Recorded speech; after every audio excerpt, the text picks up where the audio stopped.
walk in that courtroom and say one thing to Thug, what would that be? I'm sorry. The pain, the suffering, everything I caused on him and his family. I wish I had the strength and the mindset I have now. I'll never forgive myself. I took him through a process that I should never took him through. Even though I know I'm not the cause of it, despite how any people may feel, it's wrong. If I knew that it would have did that, I would never be so evil as I was. Yo, what a piece of bro, Cody, man, and oh, hell no, bro. Have you ever motherfucking been in a Hell in a Cell match and been on top of the goddamn Hell in a Cell cage and things like that, right? You choke slam the opponent through the goddamn Hell in a Cell center of the cage. You jump on top of that nigga after you done threw him inside of the Hell in a Cell thing, you know what I'm saying? And then after you landed on him because you done jumped on the nigga after choke slamming him inside the Hell in a Cell arena, you then proceed to go on top of the turnbuckles, hit that nigga with the people's elbow, proceed to go underneath the ring and then get a chair and then continue to beat the nigga out of his motherfucking misery. You know what I'm saying? This is exactly what YSL Woody has done to Young Thug in the courthouse, on the motherfucking stand and things like that during this YSL RICO trial, man. And before we get into this video, just make sure y'all please subscribe to me because I'm trying to get to 1,000 subscribers, and even one subscriber would really mean the world to me, man. But yo, like I said, it appears that we have YSL Woody, man. He has come forward and he has apologized, you know what I'm saying?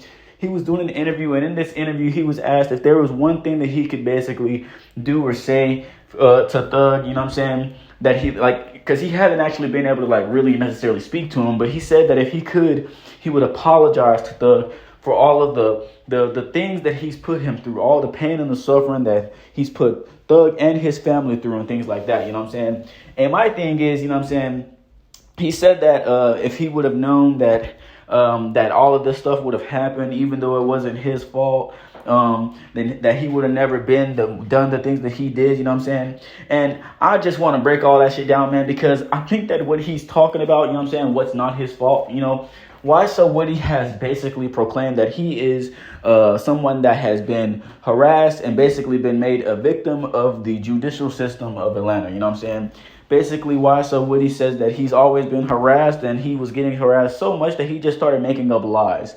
Now, whether or not anyone wants to believe any of that, people, that's exactly what he was talking about when he says it's not his fault. He's not talking about whatever happened between the nut shit. I don't think that he's talking about that. I think that he's talking about he would have never snitched if the police would have never been motherfucking making or harassing him so much. He would have never made up some stories about Thug and things like that. I think that's exactly what he's trying to say. But, you know, it's just kind of crazy to actually see him saying that he would actually apologize because, you know, he was speaking to Young Thug. He had spoken to Young Thug a couple times, you know what I'm saying? He asked Young Thug a couple rhetorical questions when Young Thug was on the stand. So to see YSL Woody basically say that if he could say something to Young Thug, that it would be an apology and things like that, you know what I'm saying? Why didn't you apologize to Young Thug and things like that? Why didn't you do that? You know what I'm saying? When you were on the stand, that would have been a very, very detrimental thing for the prosecution, you know what I'm saying? To basically like come out and be like,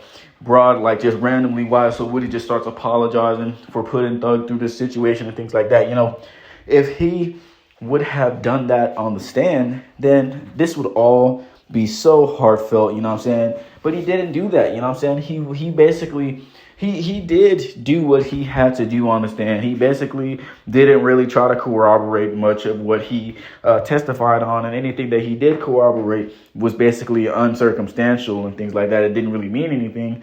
But basically, you know, whether or not YSL Woody did a good job on the stand as far as not further connecting Young Thug to the lies that he told in the first place, you know what I'm saying?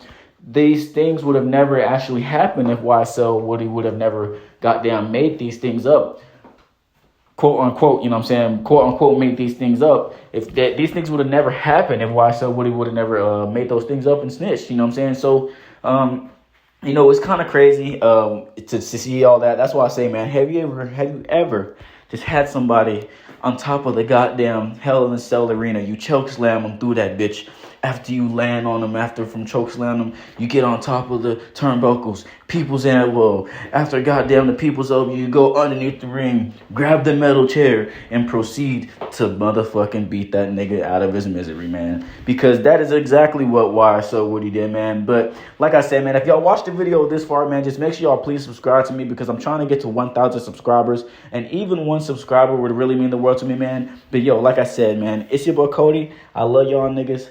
I'm out.